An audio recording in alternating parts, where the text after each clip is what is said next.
Selamat datang di podcast Ngobat, ngobrol bareng teman yang dibawakan oleh Muhammad Rizky Ananda. Gak sendirian, bakal bareng temannya ngebahas hal menarik tiap minggunya. Kamu bisa ngambil Ngobat di apotik Spotify dan YouTube terdekat. Baca aturan pakai, jika sakit berlanjut, hubungi dokter.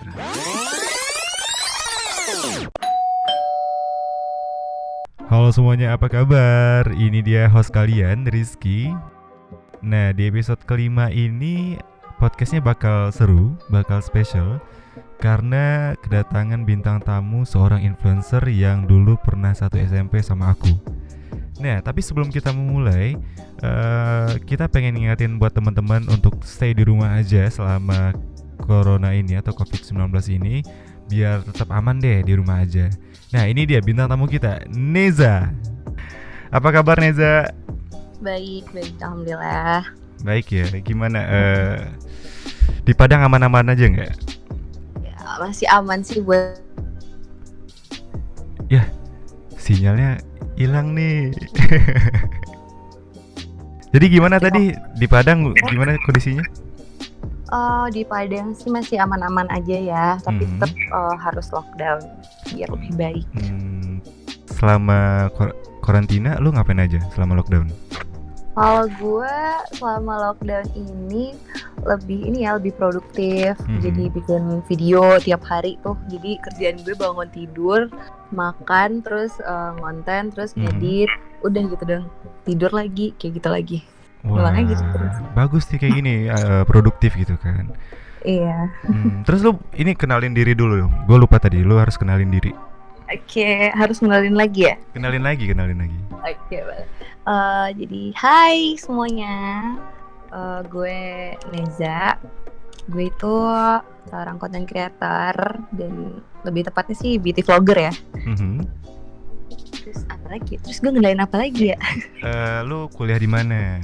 Gitu. Kuliahnya gue di Universitas Negeri Padang. Jurusannya manajemen. Terus apa lagi ya? Biar nggak formal banget, apa lagi? Apa nih? Lu sukanya ngapain selain lu bikin konten make up? Terus lu suka apa lagi nih? Sukanya makan. Iya. Gue nonton sih itu yang seharian di apa? Atur netizen ya. Diatur netizen. Lu makan di pasar raya Padang. Iya. Naik angkot, bungkar. Ih, parah banget ya, netizen tuh masukannya nyiksa. Itu emang lu bikin ini konten dari netizen? Iya, gue beneran polling di story. Gue tanyain dia mau gue besok itu gue ngapain aja, kemana aja. Pokoknya gue bikin pollingnya. Dan mereka emang pilihnya yang sadis-sadis sih. Waduh, parah sih netizen ya. Nah, teman-teman yang lagi dengerin, tentunya penasaran dong tentang seorang Neza gitu ya, beauty vlogger. Kita akan bahas lebih lanjut di segmen selanjutnya. Jadi dengerin sampai habis ya teman-teman. Dan jangan lupa untuk ini, karena gue baru pemula nih di YouTube. Jadi gue minta teman-teman untuk subscribe, di like, terus di share juga ke teman-temannya. Oke teman-teman, kita akan pindah ke segmen selanjutnya.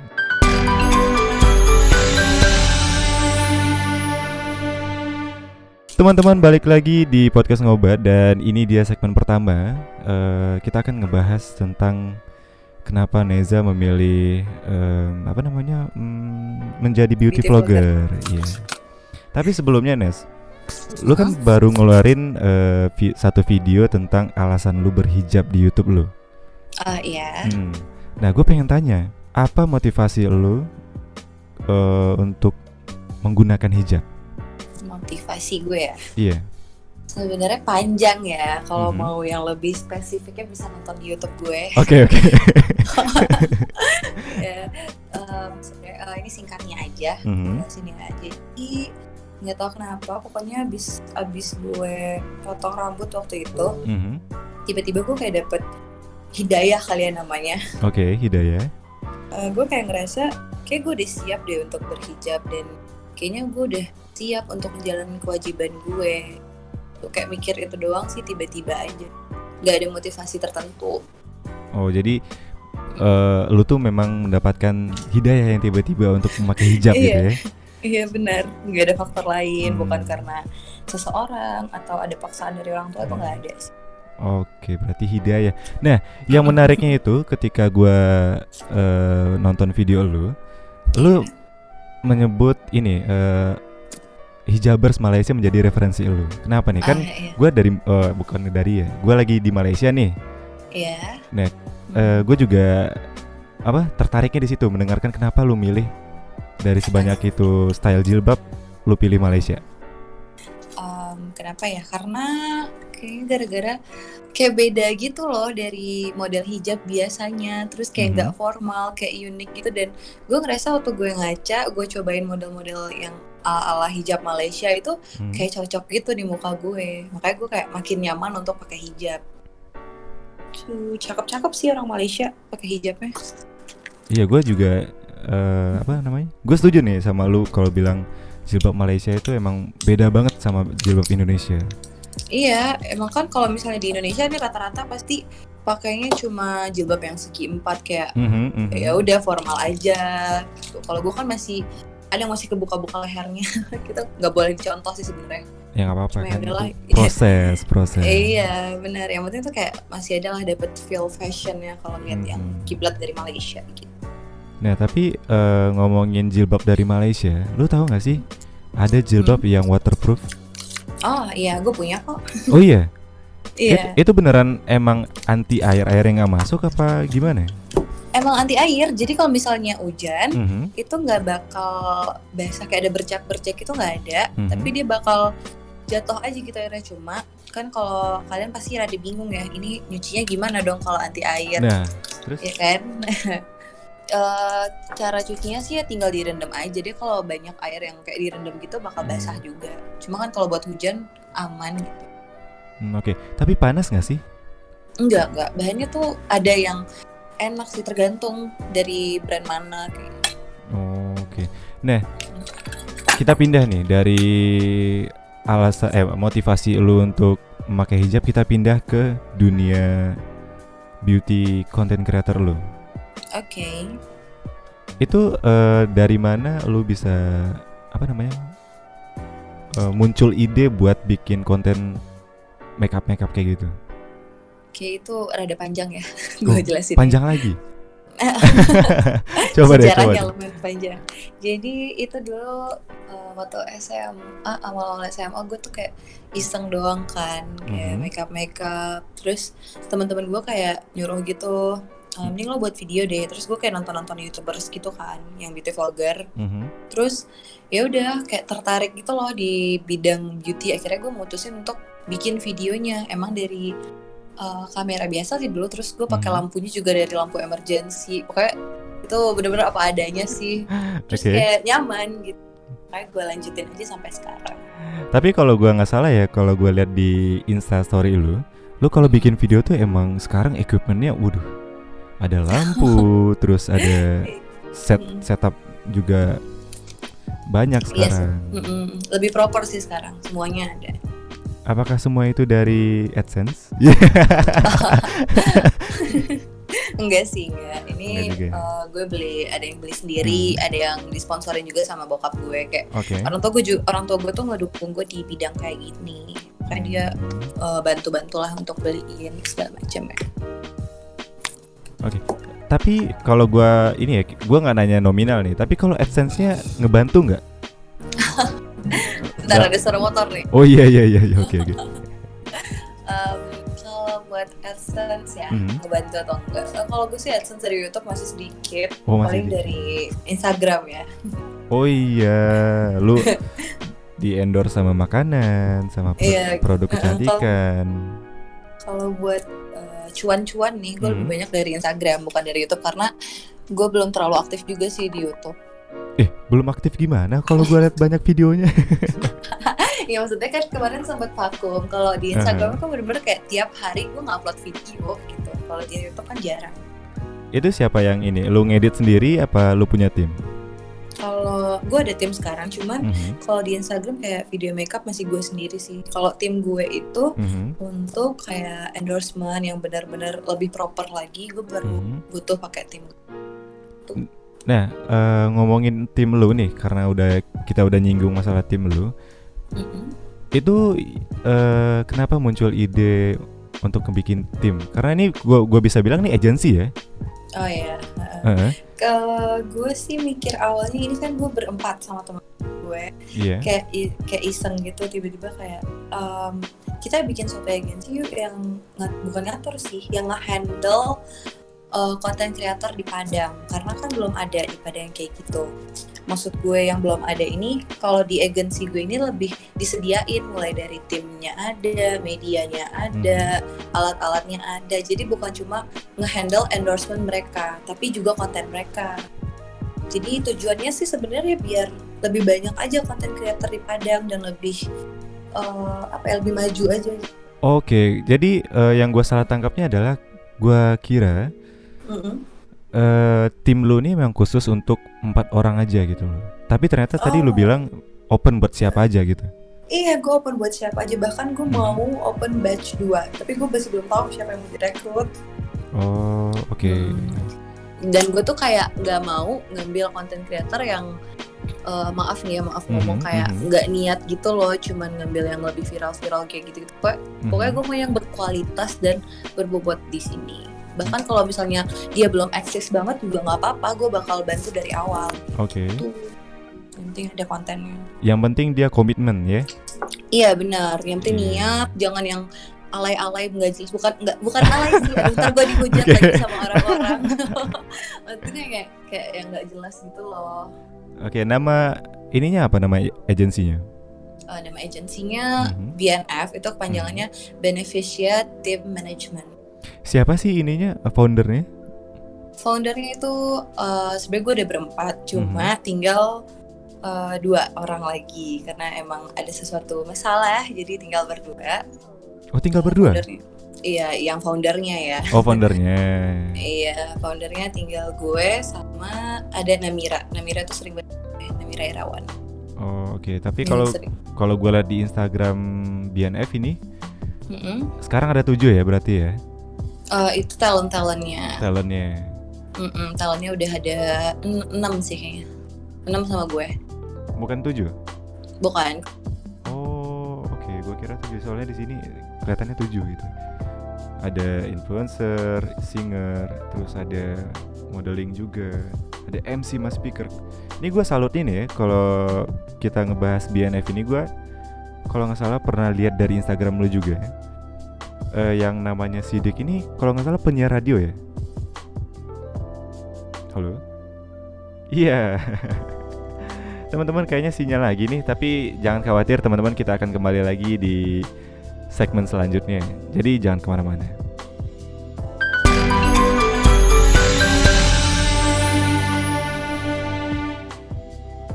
Nah teman-teman, kita lanjutin lagi nih. Tadi ada gangguan teknis ya. Jadi tadi sampai gue nanya tadi, ada salah satu dari tim BNF ini, dia merupakan seorang penyiar radio, benar nggak? Iya benar. Benar ya. Itu awal mula lu ketemu sama anggota tim lu nih gimana? Kalau ini sih yang batch pertama ini rata-rata gue udah pada kenal ya, dan emang kita itu emang ada yang udah jadi content creator gitu loh, tapi belum semuanya bisa produktif kayak gue karena beberapa alasan, kayak mereka nggak punya kamera, mereka nggak bisa ngedit segala macam. Terus kayak gue kepikiran gitu loh, daripada kita nongki nggak jelas, mending buat yang kayak gini. Makanya kan itu awal mulai gue kepikiran buat bikin agensi ini. Akhirnya batch pertama gue rekrut yang emang teman-teman gue, yang gue rasa emang dia niat loh, dan gue tau lah orangnya, jadi nggak perlu pusing gitu loh. Karena kan kalau awal-awal pasti banyak banget struggle-nya, terus lumayan banyak rahasia gitu loh. Gue nggak mau dari orang lain aja, tapi kalau udah batch 2 kan kita udah lumayan udah berdiri gitu, jadi enak kalau buat jadi enak kalau buat ngambil orang dari luar circle gue gitu. Nah kita nih lanjut ke segmen kedua nih, tentang kehidupan sosial lu sama kerja sama lu gitu. Oke, yang pertama ini kita balik lagi masalah hijab yang tadi ya. Waduh, ada pembalap nih. Asli gue benci banget di depan rumah gue, berisik banget. Oke, lanjut. Nggak apa-apa. Nah, apa namanya? Setelah lo memakai hijab, sejak 2018 ya, udah 2 tahun ya. Iya, benar. Apa tantangan terberat lo setelah lo memakai hijab? Tantangan terberat tuh, bentar ya, kayak masih ada suara motor nih. Bentar. Oke. Oke, udah. Terberat sih palingan di bagian makeup ya. Kayak gue misalnya nih ada makeup yang harus totalitas. Sebenarnya gue bisa lebih mirip atau lebih bagus gitu kalau nggak pakai hijab, kan bisa pakai wig atau bajunya bisa lebih di model-modelin gitu. Kalau udah pakai hijab kan bajunya harus tertutup. Terus belum lagi nyari model hijabnya kayak gimana. Itu sih palingan struggle-nya dalam membuat video, nggak ada yang lain. Oke. Jadi itu struggle memakai jilbab sama struggle bikin konten ya? Iya, benar.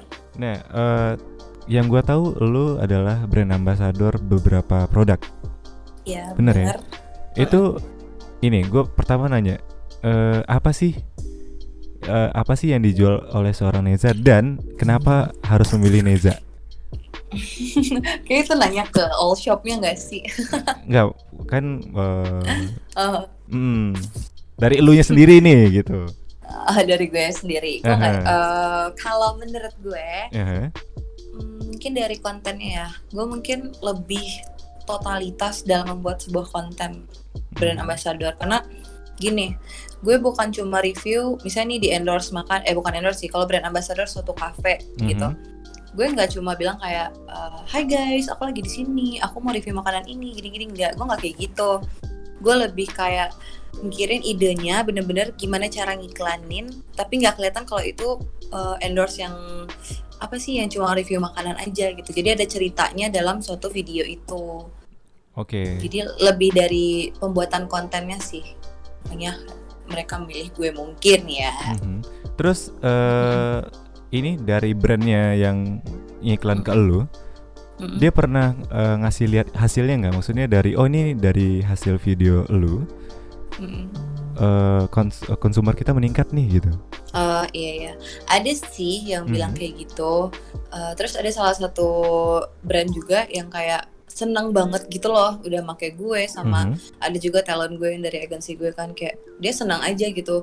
Jarang banget ada orang yang mau niat buat video, katanya kayak gitu. Makanya gue semangat sih bikinnya. Berarti ini adalah satu poin unggulan dari tim lu ya, dibandingkan agensi-agensi lain yang ada di Padang. Iya, gue nggak mau ngerendahin agensi lain sih. Enggak, gue nggak bilang kayak gitu. Maksud gue. Iya, keunggulannya iya. Iya. Berarti selling point lu dibandingkan agensi lainnya adalah lu totalitas dalam membuat sebuah video gitu. Benar. Ya, benar. Nah, untuk tim lu, yang gue tahu karena gue juga join di agensi di sini di Malaysia, itu kan ada potongan-potongannya. Kalau di tim lu gimana? Potongan gimana dulu dari tim gue? Tim talentnya kah atau media? Talentnya ya? Talentnya. Misalnya dapat project nih, terus potongan-potongannya gimana? Ya paling kan potongannya itu ya gue itu rahasia. Rahasia ya. Ini agency nggak sih? Kalau di sini kan 70-30. Sama ya? Iya sama. Gue juga nggak mau ngambil banyak-banyak sih. Oke. Tapi apa tadi? Gimana? Nggak, tadi lo ngomong tapi apa? Tapi apa? Gue juga lupa tadi bilang tapi. Kita lanjut ya. Nah, selain lu juga merupakan founder agensi yang lu punya sekarang, lu pernah diundang beberapa talk show, benar nggak? Iya, itu benar. Coba dicerita gimana? Awalnya itu yang pertama talk show sama siapa ya? Sama Wardah deh. Enggak, sebelum Wardah ada sih kayak acara dari, gue lupa lagi namanya apa, Authenticity. Nah itu pertama kali sih. Ya gue talk show aja sih sejarah gue jadi YouTuber, ya jadi beauty vlogger kayak gitu sih. Kalau sama Wardah itu pertama kali gue ngadain beauty class. Beauty class. Nah, gimana sih rasanya ngadain beauty class? Jujur sih deg-degan ya gue. Waktu pertama kali kayak gue takutnya sebenarnya dalam talk show ataupun beauty class itu cuma di audiensnya. Gue takut mereka udah ngontak gue nih, udah ngundang gue, tapi gue nggak banyak datengin orang. Karena kan biasanya nggak tahu nih ya, kadang kalau di Padang itu kan kalau misalnya terlalu mahal insertnya mereka nggak mau datang. Atau waktu-waktunya kayak gitu-gitu sih. Itu doang sih paling yang gue takutin kalau dalam talk show. Buat ngomong di depan umum sih gue nggak takut ya. Tapi pada akhirnya audiens yang datang banyak? Ya lumayan sih, cuma kalau gue udah lihat beberapa kali talk show gitu kan, emang mereka lebih tertarik dengan insert yang rendah gitu. Jadi gue kadang bingung sama orang-orang yang ngundang gue gitu loh. Kayak pernah ada yang ngundang gue tapi dia bilang lo harus bisa bawa berapa persen orang gitu. Nah gue nggak terima sih kalau yang kayak gitu, karena ngebebanin kan jatuhnya. Bener-bener. Nah, talk show apa yang paling berkesan buat lo? Berkesan apa ya? Yang rasanya tuh paling wah gitu. Gue nggak inget lagi. Kayaknya yang ini deh, yang terakhir YOU, waktu gue talk show buat skincare itu terkesannya karena gue udah punya tim. Oke. Terus kayak lebih senang aja gitu, lebih rame yang dateng. Terus lebih, gue nggak sendiri untuk bikin videonya. Oke, berarti kalau gue bisa simpulin, tim lo nih berdampak besar terhadap lo punya karir ya? Iya benar. Oke. Nah, ada lagi nggak yang lo pengen ceritain tentang talk show lo gitu? Tentang talk show kayak nggak ada sih. Paling unek-unek gue yang tadi doang sih, yang audiens itu. Tapi selain audiens yang ngeluh masalah harga, lu pernah dengar nggak sih feedback dari motornya? Berisik banget ya, sorry. Nggak apa-apa. Lu pernah dengar nggak sih feedback dari audiensnya setelah mereka mengikuti beauty class, beauty talk sama lu? Pernah dengar nggak sih? Pernah sih, ada yang DM kayak dia senang udah datang, terus dia kayak ngerasa kebantu, dapet tips segala macam kayak gitu-gitu sih. Positif sih rata-rata audiensnya yang datang. Positif berarti ya? Positif. Gue jarang banget sih alhamdulillah dapet yang negatif-negatif kayak gitu. Tapi keren loh, di umur lu yang sekarang lu udah ngisi beauty talk, beauty class. Alhamdulillah. Punya agensi sendiri gitu. Iya sih. Keren. Salut buat Neza. Thank you. Nah teman-teman, kita nanti akan masuk ke segmen terakhir, di mana kita akan membahas tentang influencernya dan charity. Nah jadi teman-teman pokoknya dengerin sampai habis di sini aja.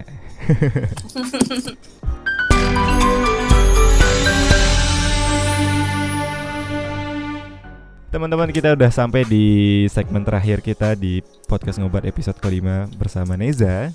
Nah, di segmen ketiga ini gue pengen nanya ke Neza, pandangan lu tentang pandemi COVID-19 ini. Pandemi COVID ini ya. Pandangan lu secara general deh gitu. Pandangan gue, gue mau marah sih sebenarnya sama COVID ini, apalagi yang kan katanya ini disebarin oleh orang ya katanya.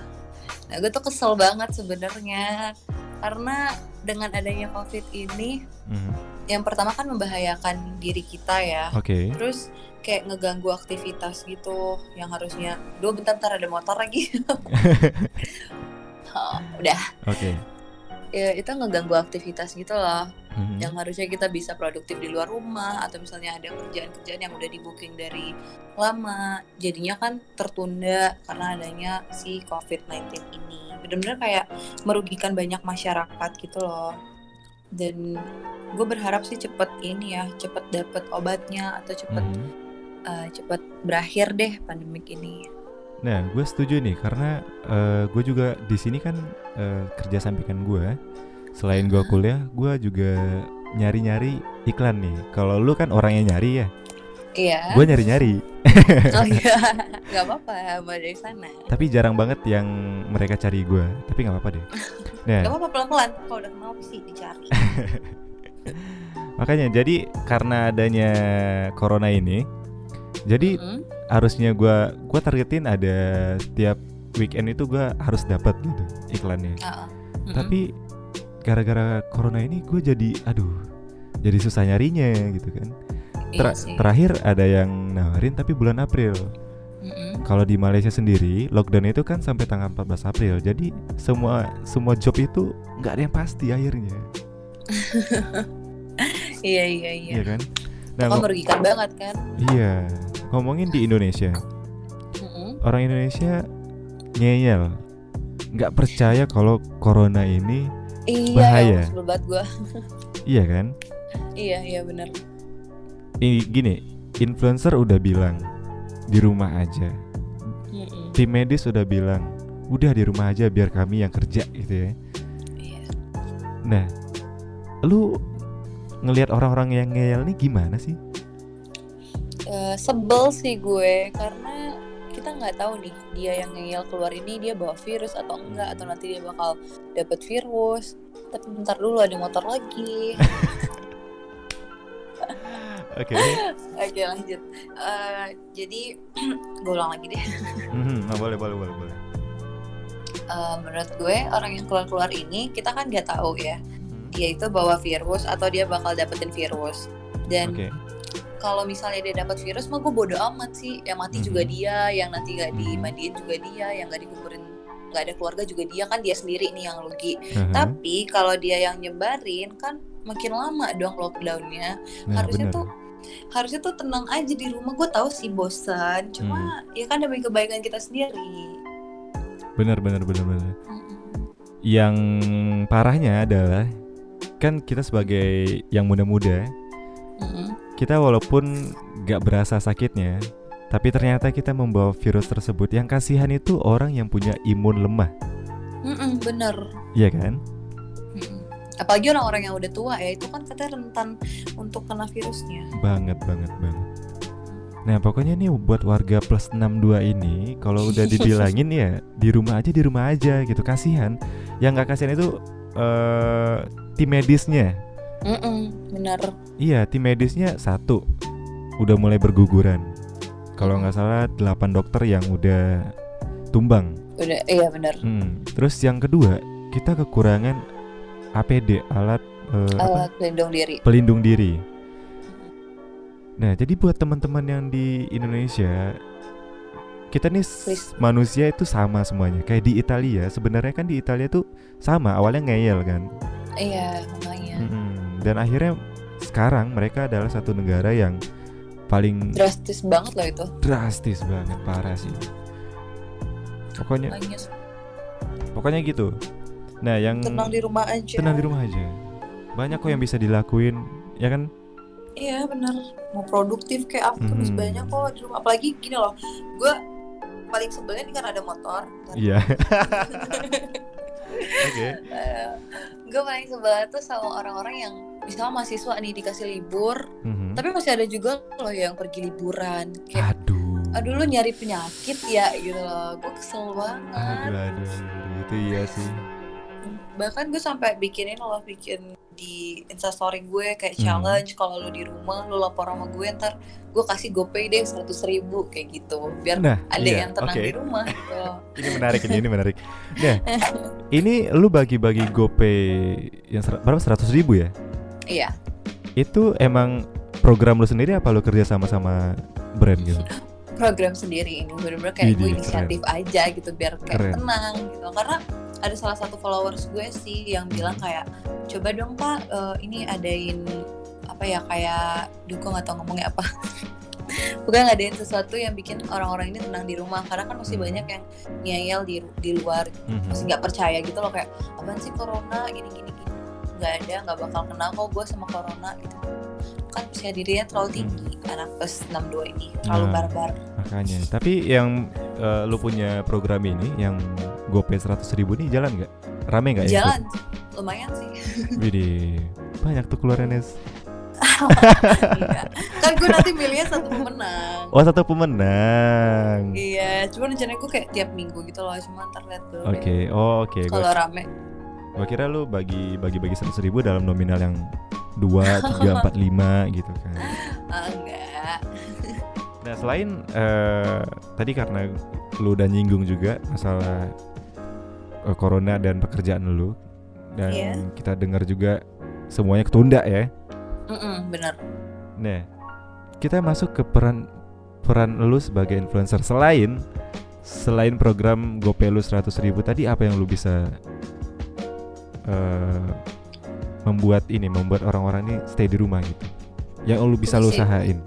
Gue masih bingung sih, mungkin gue bakal ngadain challenge yang lebih menarik lagi yang bikin mereka mau bertahan di rumah. Kalau kayaknya audiens gue lebih seneng kayak dikasih hadiah atau apa gitu, kayak ada sesuatu yang bikin mereka tetap di rumah. Nanti gue bakal coba mikirin ide-ide yang lain sih, belum kepikiran aja. Jadi keren. Ini nih yang diperlukan buat semua influencer. Karena ya namanya influencer gitu ya, berpengaruh gitu terhadap. Berpengaruh. Jadi buat teman-teman udah dengerin aja apa kata orang, stay di rumah, nggak usah sok kuat. Tar nyesel loh kalau udah kena. Waduh. Oke deh. Gue pernah baca sih, gue pernah baca gini. Kalau misalnya kalian udah kena corona, ini gue nggak tahu ya ini bener apa enggak. Cuma katanya kalau misalnya kena itu, kemungkinan hidup kalian itu paru-parunya cuma berapa gitu. Maksudnya tuh nggak bakal lama lagi gitu. Iya sembuh, cuma mungkin ada yang datang. Kayak lu tau nggak sih di Wuhan ada yang udah sembuh terus tiba-tiba kumat lagi coronanya. Oh, gue nggak dengar. Yang gue tahu udah total habis gitu. Oh enggak, katanya ada yang udah sembuh tapi tiba-tiba muncul lagi gitu. Jadi kan kita nggak tahu nih prediksi corona ini bisa sampai kapan. Benar-benar udah hilang atau enggak. Iya, gue juga percaya sih kalau virusnya nggak bakal hilang total gitu langsung. Pasti ada membutuhkan waktu untuk beberapa bulan ke depannya. Untuk jangan pokoknya jangan aktivitas yang nggak penting-penting gitu. Iya. Nah, apa nih yang paling bikin lo kesel selama satu hal yang bikin lo kesel yang gara-gara corona harus dibatalin? Yang dibatalin ya? Apaan ya? Banyak sih sebenarnya, nggak bisa satu hal. Banyak ya berarti ya? Banyak. Sama. Mulai dari kerjaan gue, terus gue mau nonton konser tapi nggak jadi gara-gara corona. Terus ya banyak yang ketunda, yang cancel juga. Nah, kalau gue harusnya nih, sialnya gue tuh karena corona ini datang ketika gue lagi libur semester. Ya oke. Nah, gue sih untungnya lagi kuliah ya. Nah makanya. Nah gue tuh udah nyusun ini harusnya gue liburan bulan ini. Tapi itu karena corona, dan gue keselnya waktu itu katanya tiketnya nggak bisa di-refund.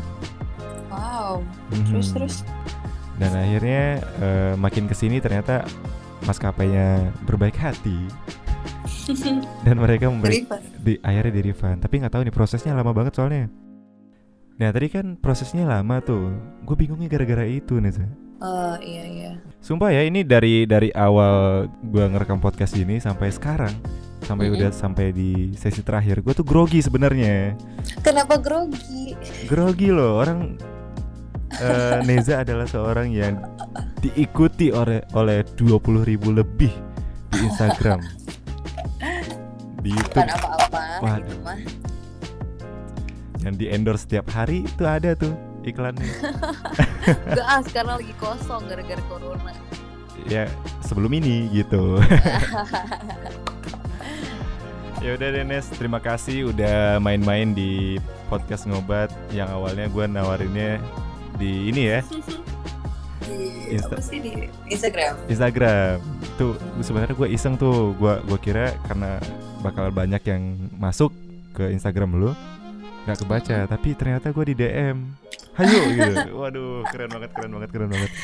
Gue baca ini lagi, bukan baca sih, gue denger lo yang sama Novel, terus gue kayak tertarik juga. Oke, boleh. Yoi. Ternyata didengar juga, keren. Harus selalu support dong. Aduh, makasih. Kalau gitu gue gabung ke BNF ya. Boleh, ayo sini badan. Aduh. Yaudah deh, mudah-mudahan gue bisa konsisten di podcast gue, karena gue targetnya sampai season 2 nih. Boleh lanjutin. Season 2-nya kalau gua ngasih gambaran ke teman-teman juga ada motor gitu kan. Aduh ampun gambar gini. Jadi gimana? Sorry gue potong ya. Gue juga bikin podcast sih, cuma masih diedit beberapa lama ini sama tim gue. Oh oke.